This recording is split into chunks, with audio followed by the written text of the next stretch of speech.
welcome to Pondering Mics. I hope everybody's having a great day. Deanne's having a little bit of problems with her computer today, so we're going to go ahead and start a little bit without her. A little bit of info for you. I'm hoping everybody's connected. My start broadcast was a little delayed. Sorry about that. I did change the colors a little bit, tried to get as close to red as possible for today's little episode. So most of you already know kind of what it's going to be about. So I won't go into all the gory details, but I'll definitely go into what's been happening for the last 2 weeks in my life. Not proud, I guess. This podcast might be a little hard for me because I'm still in a little denial. Denial is a hard word for me. I try to, be present in everything that's happening in my life, but this one was a little hard for me to grasp that it was happening to me. Woe is me. Why is this? This doesn't happen to us, that kind of stuff. So hopefully, at least in this podcast today, which I was just told by my mother not to have it go too long because I've only been out of the hospital for a couple days, and they don't want me to, overwork myself. So some people are all coming still into the room, so I'm just going to hesitate a little bit before Deanne gets in here. A little background, just really quick. And I know a lot of my friends know this. I know that, obviously my close friends and people at work and stuff like that. About 4 years ago, I was diagnosed with lupus of the skin. My mother has it systemically. So we don't know if either one of them are related, probably not. But here's, everybody loves my mom coming in first. Good to share this knowledge with other women. I agree. We have some great information for you guys today. For anybody, but mostly for women today. Stacy, I love you too. I miss you, by the way. I miss you. So I'm glad I didn't see you at work. With the lupus, I obviously go in for blood tests. I go in to get checked. I get everything done. I'm okay. I'm on Plaquenil, which, I brought a little bottle to show everybody. I take 2 a day. And that controls my outbreaks and controls, rashes that might happen on my skin, or I feel a little fatigued because it's an autoimmune. And so my body's fighting against each other, and that's kind of stinky. So that controls it. I'm great. I go to my doctor. If there was anything wrong, she'd tell me, not a big deal. And I trust them, because how can you not trust your doctors, that they're doing every test that's possible. So with that said, coming up to 2 weeks ago, me feeling bad on a daily basis wasn't anything new. I started keto in September because I wanted to feel better. I wanted to not be fat. I mean, come on, that's another reason why everybody does this stuff. I had broken up with Sarah, and we had been broken up for about a year, but good news is we're back together a couple weeks ago, and that's also a funny story also. And I, of course, thought, well, if I'm going to be single, I better be hot. I'm going to lose some weight. I'm going to lose this jug. I'm going to, I'm going to go out there, and the women are going to look at me and go, woo, baby, where'd you come from? And, I wanted to do that. And this had nothing to do with keto. Apparently, when I go into this story, I asked the doctor straight out, is this because I was doing keto? Is this because I did something wrong? Did I do this to myself? What did I do? And he looked at me flat out and said, keto had nothing to do with this. So a little high in cholesterol on this one last test that I took, but is also because of the heart attack. So I want everybody to understand that this is not something because of keto. Proud to say, by the way, I'm down 40 pounds. So that's pretty good. Lost a couple in the hospital, of course, because their food is yuck. So I wanted to make sure I told everybody that this is not because of keto. So that was really great. So Deanne, like I said, we're still waiting for Deanne. She's having some computer issues. Looks like Tawny's in the house. Hi, Tawny. Whoop, wait, I lost you for a second. There you are. I'm glad that you're back close to us. I know you probably miss Hawaii, but I'm glad that you're here. So let's just get into it a little bit. About 2 weeks ago on Saturday, the 24th, I was actually doing a little bit of a fast, and I woke up with the worst headache I've ever had. Thought maybe I fasted wrong. Maybe I didn't have enough electrolytes in me, and my head just hurt. So I stayed on the couch all day that Saturday. Didn't really chalk it up to anything. Like I said, there's been no indication that I was sick at all. None. Saturday night, I got the first chest pain and thought, acid reflux. I mean, I have antacids sitting by my bed. Everybody else probably has antacids sitting by their bed. How many times do you go and get ready for bed and you start popping antacids, putting your chapstick on, putting lotion on? I mean, that was just something that I did. Hi, babe. By the way, I had to have Sarah leave the house today because I don't think I could have done this podcast with her in here because it might get a little emotional. So, and so I popped a couple of antacids, chalked it up to that and thought, oh, okay, I'm going to have a little acid reflux tonight. I'm going to go ahead and go to sleep. Sunday is the 2 days before Sarah and I decided to go to Idlewild to go camping. I woke up feeling like crap. Couldn't catch my breath for some reason. I would walk maybe 5 feet and go, wow, I'm out of breath. Why would I be out of breath? I exercise by walking. Sarah and I went hiking a week before that in the mountains of Idlewild. We had a great time. I didn't have any problems whatsoever. But I couldn't even walk across my house without stopping for a second and catching my breath. So fast forward a little bit before, Sunday night, same pain, popped a couple of antacids, went, go to sleep. Monday night, I had to do this little timeline. So I did this timeline for myself, and that's what I'm kind of sharing with you guys a little bit. Monday night was my first heart attack.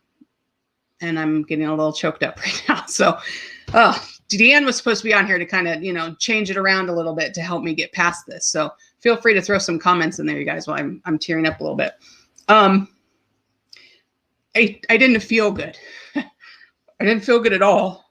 I went to bed with a very uncomfortable pain in my heart.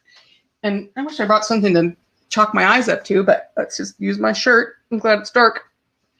I went to bed with the same kind of pain, but it was intensified a little bit. It was right here. I mean, it wasn't over here. It wasn't anywhere else. It was right here. And I knew something was wrong, but I thought maybe, okay, I'm going to go take my blood pressure. I have, and I brought this to show you guys.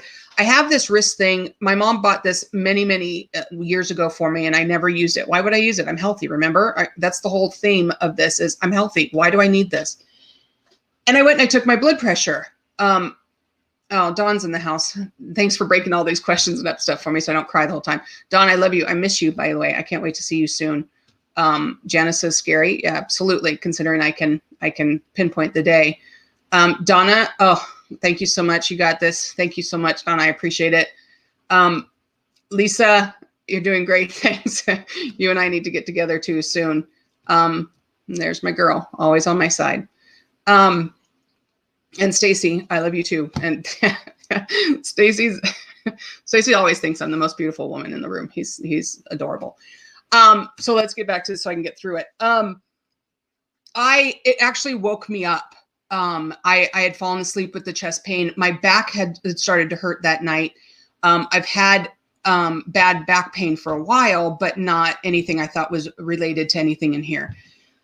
Mind you, when I find out that every single one of these pains is everything you read on women.org about a heart attack. But because I am stubborn and I have a high tolerance for pain, I didn't think anything was wrong. So woke up. By the way, Janice says, go get Kleenex. We'll wait. No, it's okay, Mom. And Kelly is in the house, by the way, too. Love you. So I woke straight up, and this pain was like somebody took a knife and just went straight here, just in. And the pain was like radiating out from it, almost like a flower. I know that sounds odd, but it was just a flower pain going like this. I got up and I was in bed and I was just kind of rolling forward going, oh my gosh, what is wrong? What is wrong? Stop. And sure enough, the pain going straight down your arm to about your elbow. I mean, it was like just a sharp pain going straight through my arm. I sat up. It wasn't going away. I kind of waited for a minute. And then all of a sudden I felt the pain go up to my ears and stay right here in my jaw. I didn't know what was wrong. I didn't know it was as bad as I thought it was. And so I got up and walked around the house. So we come to find out that I was having a heart attack and I was walking around with one while it was happening. It lasted for probably about an hour. I know that sounds hard to believe, but I was going through it and trying to figure out if that was what was going on. I didn't really think of a heart attack. I just thought that maybe the acid reflux, stupid me, around my heart was getting worse and worse and worse. So I was up most of the night. I propped myself up with 2 big pillows and I fell asleep after, which right now scares me because I might not have woken up that night if it had happened again. And living alone, you know, that's a little scary too. So looking back at everything at that night, I should have said something and I didn't. That was Monday, right? Yeah. Okay. I didn't want to cancel Sarah's and my camping trip. That tells you how stubborn I am. So Tuesday we went camping. We went to Idlewild and I told her I wasn't feeling very well. And her being so understanding said, you know what, we can cancel, we can turn around. And I said, no, I'm not going to cancel our $45 a night trip. That's ridiculous comparing to how I felt. We got up there. Sarah did most of the putting up the tent, but just walking, we had restrooms like right next to our campsite. And just walking to there, I stopped twice because I couldn't catch my breath. Then I knew, you know, something was kind of going on. It wasn't going away. But Tuesday night, I slept fine. No problems whatsoever. Julie's in the house. Thanks, Julie. I am going to share a lot. So I'm hoping everybody will get something from this, except sad old me. So I slept okay. I thought, I'm good. I'm great. Okay. Deanne can't get in. That's okay. Thank you, Dan. I totally get it. I appreciate it so much. And of course, Sarah says, so stubborn. It's me. So we were up there until Wednesday. And Wednesday night, if you guys remember, I canceled my show by the time we got home. I wasn't feeling great. And when I say I'm not feeling great, it just meant that my headache was really bad. And my body just felt like, I try to explain it that if you guys have ever had a piece of cake and it had tons of frosting on it and you eat it and you kind of feel that kind of tingle like behind your jaw and it's kind of inside, you know, and you kind of wait for a second because it's so sweet. That's what it felt like through my neck and up to my ears. And during the day, I had no pain in my heart. I had no pain at all during the day, which is another indication. And you'll learn all that when we get to talk a little bit about it. Deanne had some information. Hopefully she'll put it up after we talk about it. So that was Wednesday. Nothing major except I wasn't feeling good, so I canceled the show. Thursday, I worked from home and I still wasn't feeling good. Not a bad deal. Made my first doctor's appointment on that day and said, I just need to go see the doctor. I need to get some blood tests. So Friday, I went to get blood tests in the morning. Little did I know, and I think everybody in San Diego knows this, Scripps Hospital got hacked. And so Friday morning, I went and got blood work done. And normal blood work, you know, nothing fancy, even a urine sample. Got that, and I went back to work. And nothing was wrong, right? Nothing was wrong. I just went to go get some blood work. The next morning, or Friday night, I should say, my doctor actually sent me through my portal, my test results. And I looked at them in shock. I was healthy. I didn't have any high levels of anything, nothing. The only thing she said was my cholesterol was a little high. That was it. Nothing. I actually cried on Friday thinking, how does somebody feel this bad and they can't find anything wrong? So Saturday morning comes and the news goes out that Scripps was hacked. And I tried to get into my portal again and I couldn't get into my portal. I was able to send a message, but I have no idea if they ever got it. And I sent it to my doctor and said, I feel like shit. I don't feel good. I know something's wrong. If I don't hear from you in the next couple of days, I might have to go to the emergency room because I just don't know what's wrong. Saturday, no issues. Sarah wanted to cancel our dinner reservation. I said, no, you guys saw that video. We were downtown in Hillcrest having a great old time. I was tired, but I wasn't sick. There was nothing else wrong. Sunday, and I'll cry again, because if you noticed by the title, I had 2 heart attacks. Sunday night was my second one. Same thing. I went to bed feeling kind of shitty. I woke up probably an hour later with my temples just exploding, just the worst headache I've ever had. And it actually traveled back down and went down my throat and into my chest.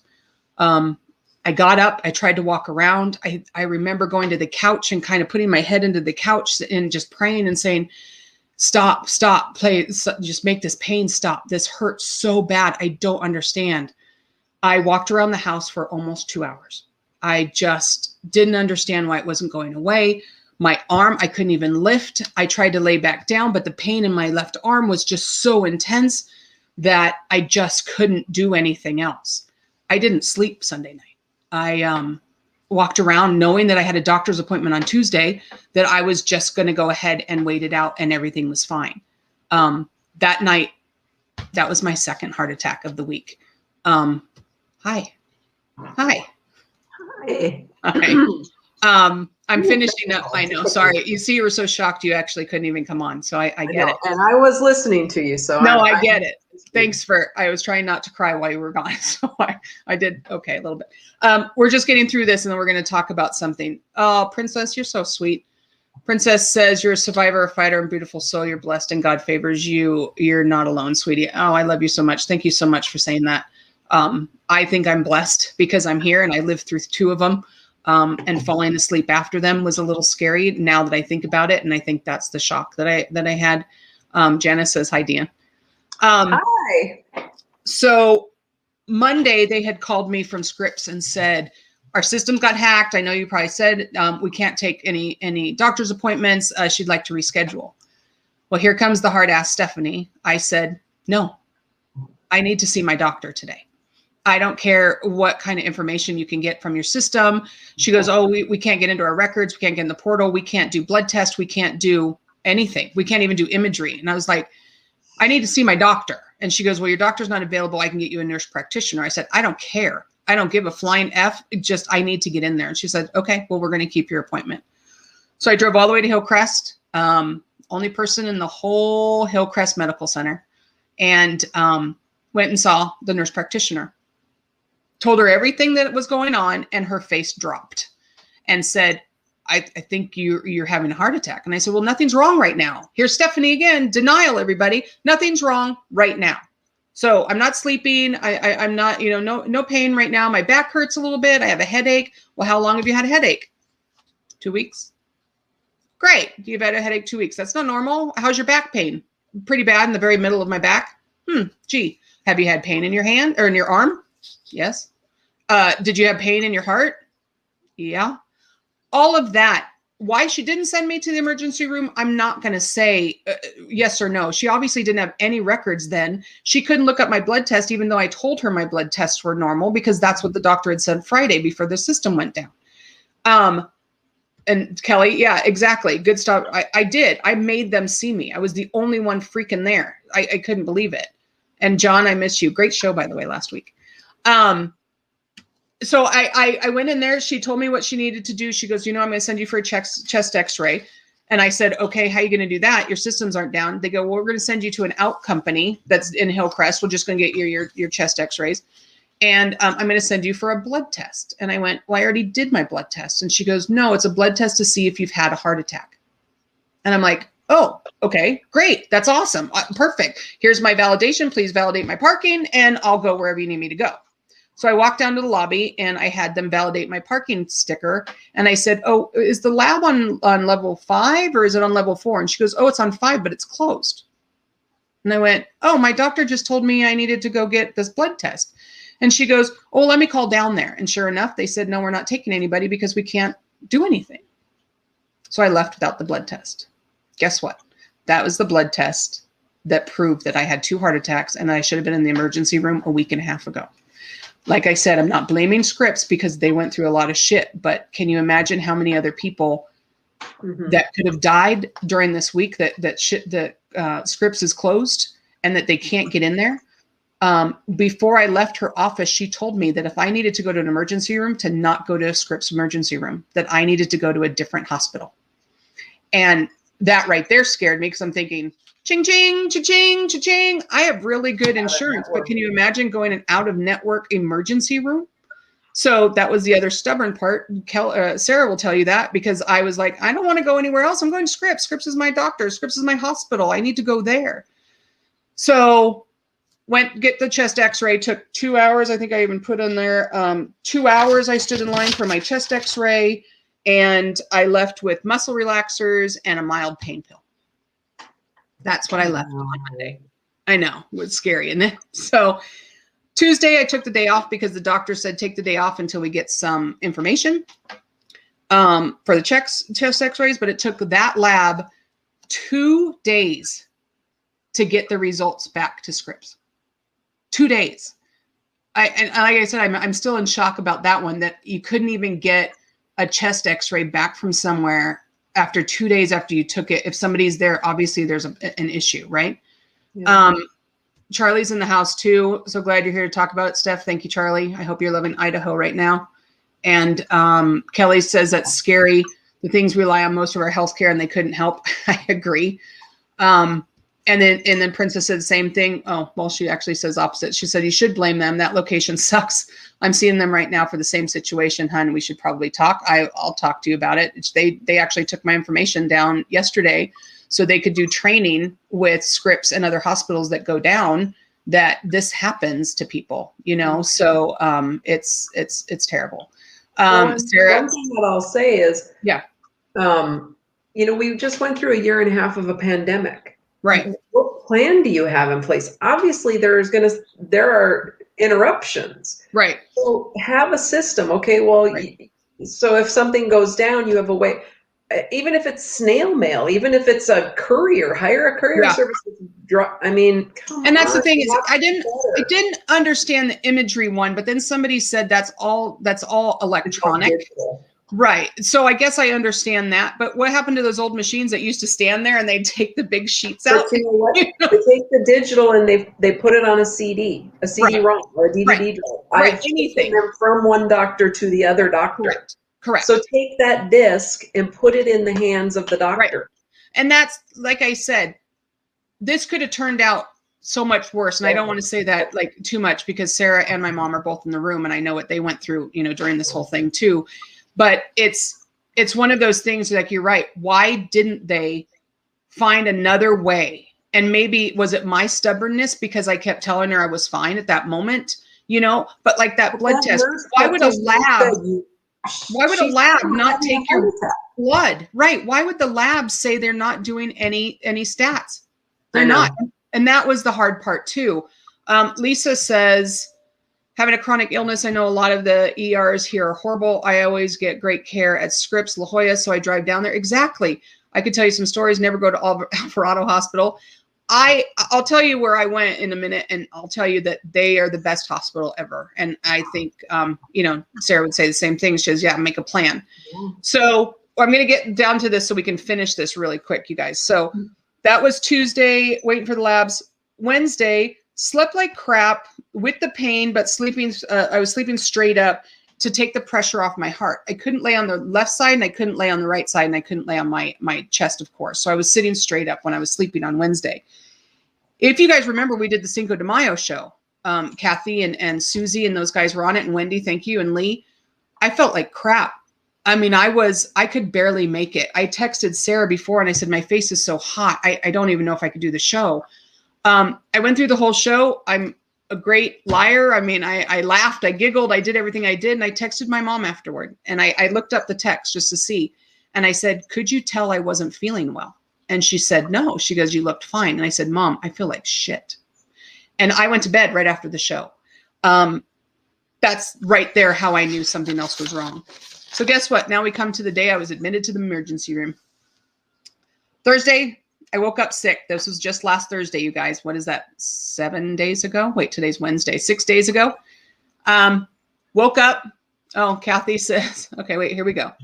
Princess says, 3 misdiagnosed and 2 botched surgeries. That's not freaking right. I feel bad for you. I'm sorry.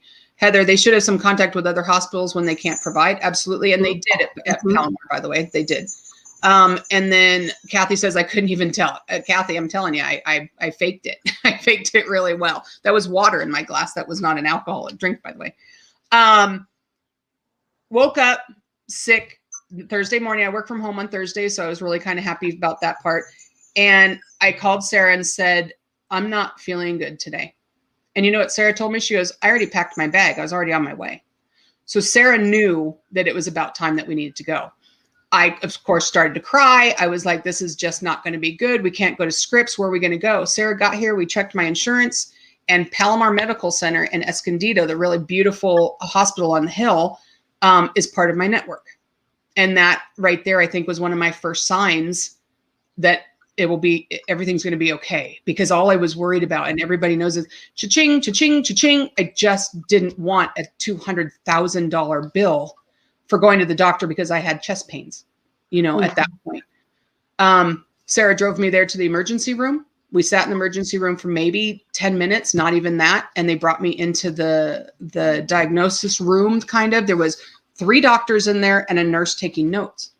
And I got questions thrown at me so quickly that I had to try to come up with the answers.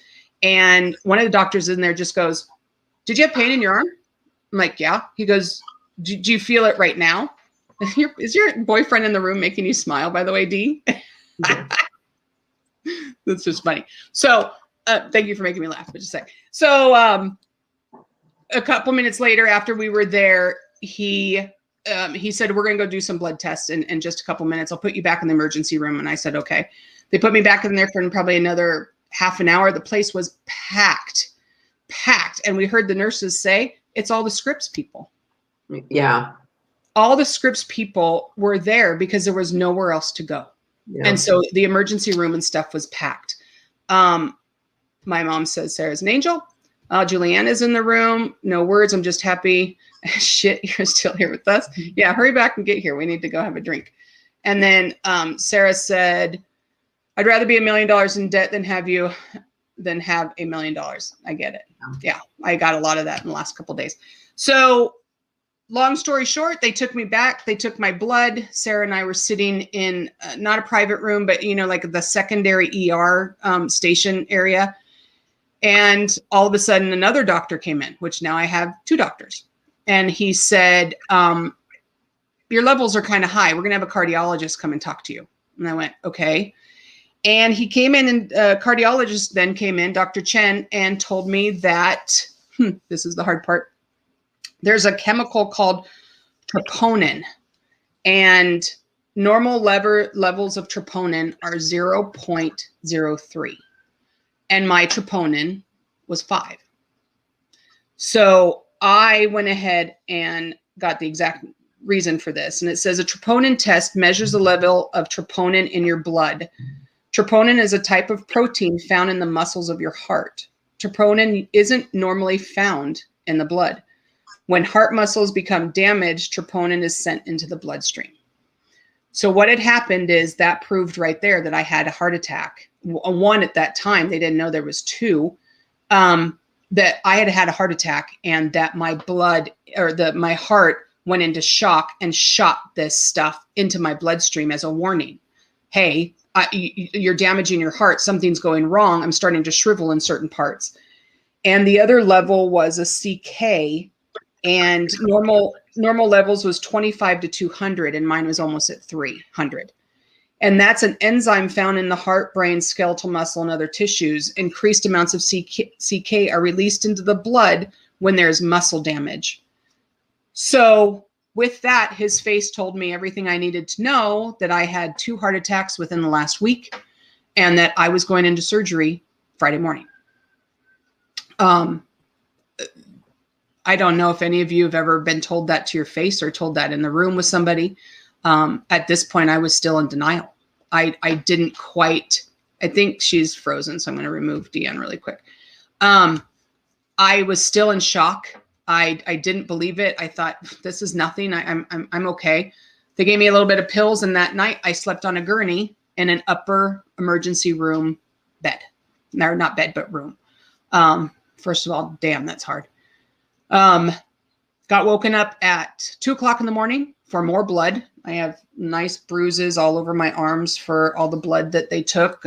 This one is still swollen right here. 2 o'clock in the morning, 4 o'clock for my blood pressure again.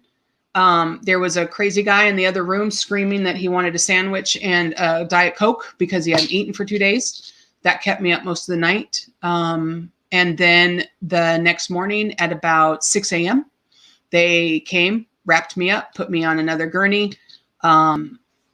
took me upstairs to the cardiologist area and explained what they were going to do. I thought maybe open heart surgery or something, but he said, no, we're going to do one of 3 things. One of them is they were going to go and look at my heart through the tube, obviously through a tube that goes through either my groin or my wrist. And we're going to see if there's any damage to your heart and your arteries. And if there's nothing wrong, cool. We'll make sure that, you're flushed out, you're clean, and you'll be ready to go. During that time, that troponin number went from 5 to 7. So they knew something was happening in my heart, that damage was happening. So even while I was in the hospital, it went up another 2. And remember, the normal is 0.03, and I was already at a 7.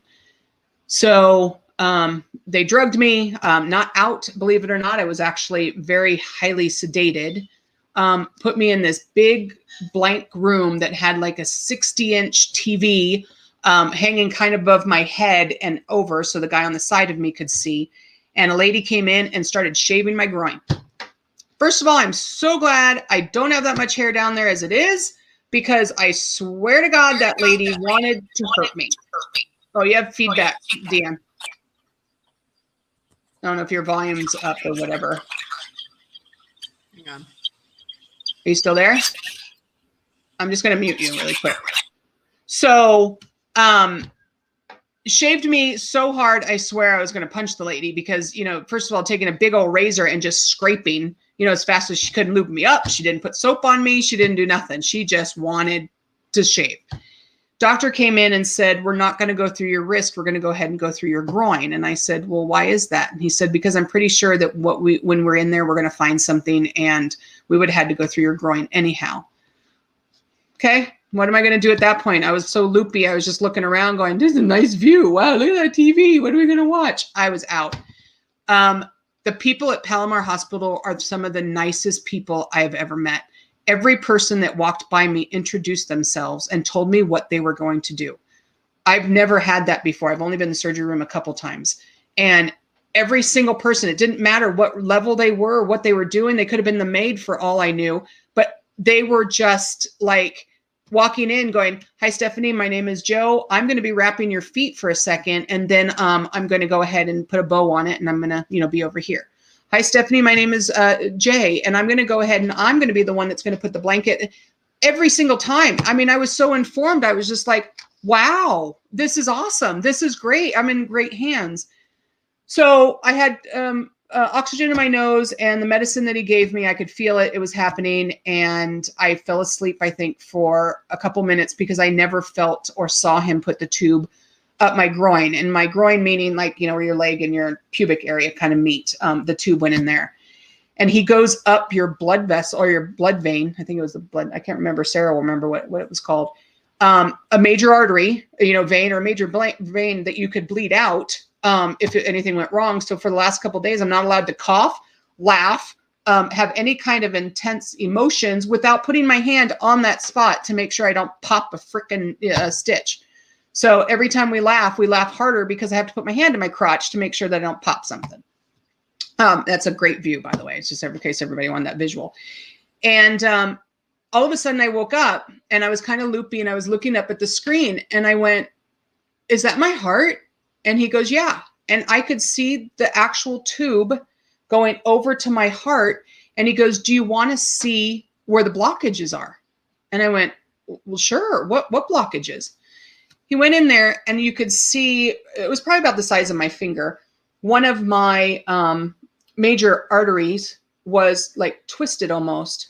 And it was 95% clogged or blocked, I should say. 95%. Any day. I could have been laughing. I could have walked up a hill. I could have done something at 95. And then he goes, here's the other one. And sure enough, that was at 80 to 85% clogged and blocked. At that point, I don't know if I passed out from shock. I don't know if I didn't believe it. I don't know. All I remember me is I woke up after it was done with him pushing so freaking hard on that area. I'll lead you guys' comments in just a second. The guy was trying to block the blood and make it clot. And I was out cold. And he was on the side of me pushing so hard down that I woke up screaming. I mean, I was in so much pain. I'm like, stop, stop, stop. And he's like, I have to push. I have to make it clot. And I was in so much pain that there was only one other lady that came in there. And she knew, none of the other guys came around me. I don't know if they're afraid of women crying, but she came over to me and was like almost petting my head and going, Stephanie, it's okay. It's okay. And I'm like, no, it's not. This hurts so bad. She goes, he has to do that because he has to close the hole up to make sure you don't bleed out here on this table. And I was like, I don't care. It hurts. I mean, I didn't think that. Of course, I was worried about bleeding out, but that was the most pain I've ever felt. Long story short, went into the recovery room, slept for a little bit. When I woke up, Sarah was in there. I had my own private room, my own bathroom, great view of Escondido's Hills, brown, wood, all this kind of stuff. And like I said, cha-ching, cha-ching, cha-ching, can't wait to get that bill. It's only been 6 days, but we'll see. Doctor came in, told Sarah everything went great. They put 2 stents in my heart. So I now have a 4.0 milliliter stent in one part of the vein, and then in the artery, it's the RCA artery. So I wrote what right coronary artery. I'm trying to remove Sarah's comments so I can get other people's comments in there. They put a stent in that one, and they put the stent, a 3.0 milliliter stent in the other. Still in shock. All day Friday. Spent the night there, Friday night to Saturday. Came in. They said, we're going to release you today. And I, still denial. Nothing happened. It was just a heart thing. Until I tried to even get up to go to the bathroom. And I couldn't breathe right. I couldn't see straight. I tried to sleep and it was just very uncomfortable. I think the pain, when I started feeling the pain again, is when I really realized, holy crap, I'm in the ER. I'm in my own private room. I just had heart surgery. I don't understand this disease that's going around. I mean, at the very beginning of the show, I told you guys I'm healthy. All blood tests came back healthy. But I think doing this podcast right now, it hits me to say, and it hits me hard, I should say, that guess what? Stephanie, very athletic in school. Most of you are my friends from high school. Chubby, didn't do much in the middle part of my life, still could run around, do what I needed to do. Started losing weight, 40 pounds down. I had 2 heart attacks. And I never, ever thought that was going to happen to me. Ever. I've had friends that are sick. I've had friends that are died. But I'm Stephanie Harris. I'm not a heart attack victim. I'm not a person that this happens to. I feel ashamed a little. I know that sounds bad, but I do. I feel like I'm not a heart attack person. I'm afraid to tell people because it's like the way they look at you and it's like, well, you probably weren't healthy or you probably didn't take care of yourself. F you. I took care of myself. I've been eating healthy for years. The food prep, all of this stuff. But this tells me right here, I had 2 heart attacks. I just got out of the hospital less than 5 days ago. It's hard. It's a little embarrassing. But I wanted to tell you guys. I wanted to do it my way. I wanted to do it on my podcast. I wanted to let you guys know I'm doing great. Like I said, I'm a little out of breath. I'm not allowed to do anything this week. I'm out of work right now. My work is awesome. They totally understand. My boss and Sarah were in contact the minute that I was taken to the emergency room, and all he could say was, take care of her. I'm glad you're there. Nothing about work, nothing. I mean, that right there. It shows what kind of guy he is. I'm still not allowed to laugh very hard without pushing on my little groin area. But I'm getting there. My heart needs time to heal. He says that luckily the damage to my heart was very small. I was very lucky. I didn't have to worry that I had damaged it out of control, and that I would have to live with that for the rest of my life. So luckily that was a positive. Let me read a couple of these really quick for you guys. Lisa said, that's not something to be ashamed of. This and many things happen to healthy people all the time. I agree. But when you think about it, a lot of us just think it'll never happen to me ever, right? Never will it happen to me. Julie says, embarrassing. No, dude, you're a rock star. Thanks, Julie. Always make me laugh, but watch it. I have to hold my groin when I laugh. My mom, Janice, says, we need this information as women. Heart disease presents differently in women than in men. You did nothing wrong. There is a family history of heart disease. I didn't know that our heart disease ran in our family because most of the time, either our relatives died of cancer or anything. And I forgot to tell you that the doctor can't rule out that lupus didn't have something to do with it. He thinks autoimmune has a lot of pressure on our hearts, and we know that. People with autoimmune know that we're prone to getting sick. We're prone to your body's stress level is very high. It's always fighting each other. So maybe it was just too much for my heart. He did say this is many, many, many years of happening. It didn't just happen overnight. It didn't happen within the last 2 years. It didn't happen in the last 3. That it's been happening for quite a long time. So, not that that's a better thing, but Tani says, please, ladies, our symptoms are different from the standard. Listen to your bodies and go to the doctor. Steph, we love you. Thank you very much. I appreciate that, Tani. Heather says, love your honesty and vulnerability, sharing your story. It was hard. I don't know if anybody heard me, but I sent Sarah home today. She's coming back tonight because I don't think I could have done this show with somebody else sitting here. I think it's a little bit easier for me to do it by myself. But I will, I'll talk more about that in a second. And then Sarah says, this doesn't make you weak. A heart attack or 2 does not define you. You are always one of the strongest women I know. No, stop it now. You'll make me cry again. Kathy says, healthiest people have heart attacks. It's not always a sign of unhealthy. Nothing to be ashamed of. Awareness is key, and you're a spokesperson for this. It's funny is I don't want to be a spokesperson because I feel guilty that I'm not the one that when these first things happened that I went to the doctor, because I didn't. I know now, looking back, every single thing that happened to me was what you read.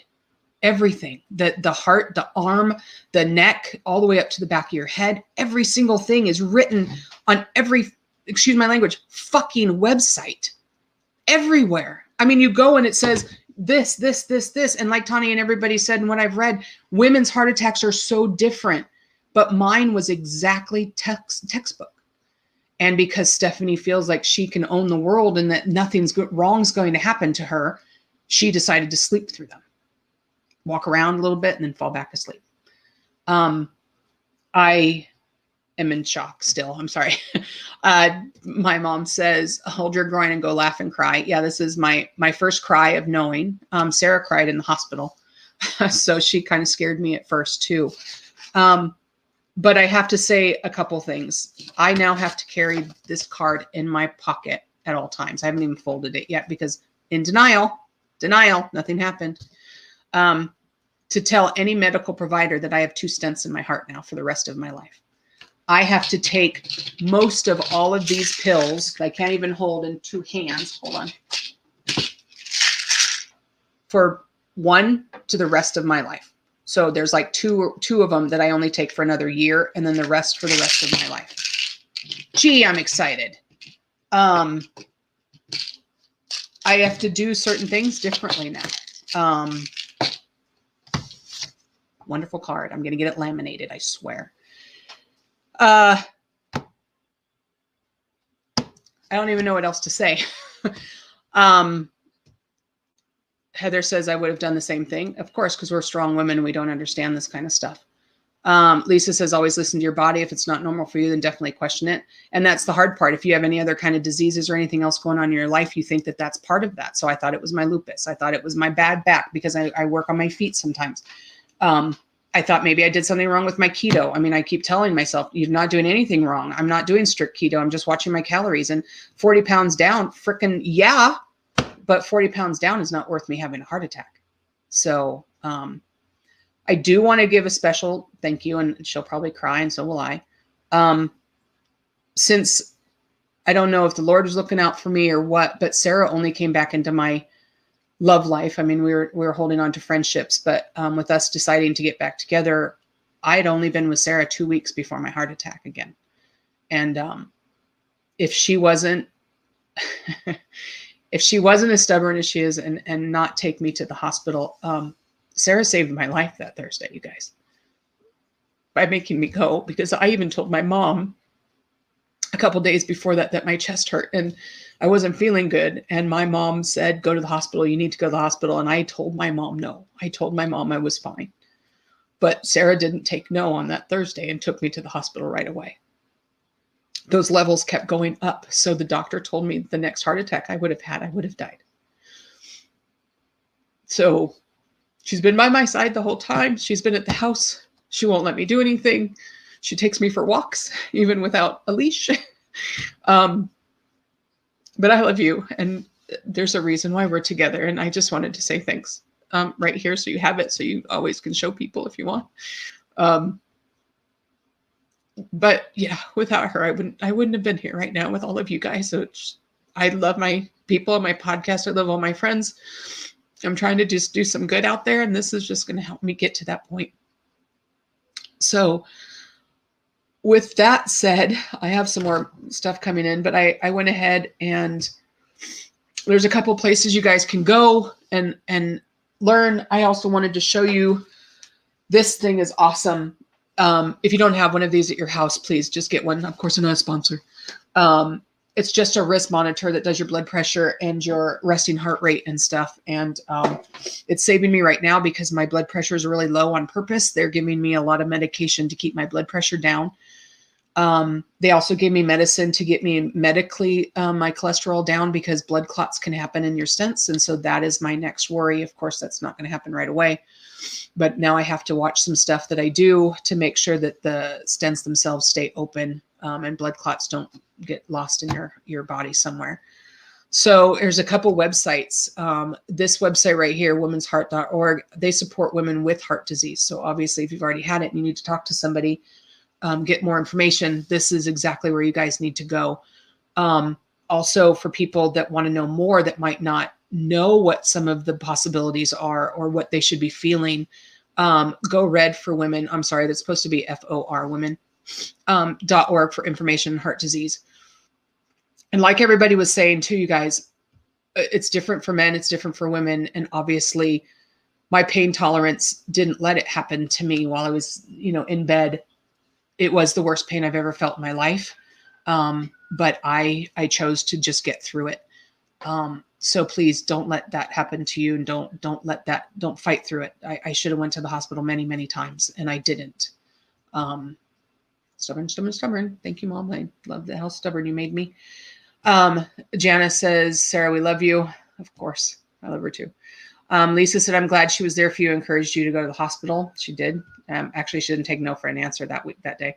Sarah came back into your life for this very reason. Actually, Juliana, I think that's exactly why. Heather's heart. Julie, so beautiful. And here comes Sarah. I love you too. Always watch out for you like you do for me. That's it, you guys. I'm hoping that I gave some information.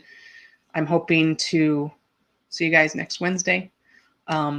Please, if you know anybody that needs to watch this podcast to understand what could happen to them without them even knowing, please pass it along. That's all I have. I'm sorry Deanne couldn't be here. She had some other information about some signs, but we could probably, well, here she goes. She will probably post those if anybody needs them, maybe in one of her messages, and I'll share it. So thanks, you guys. Good night. And thanks for watching my show.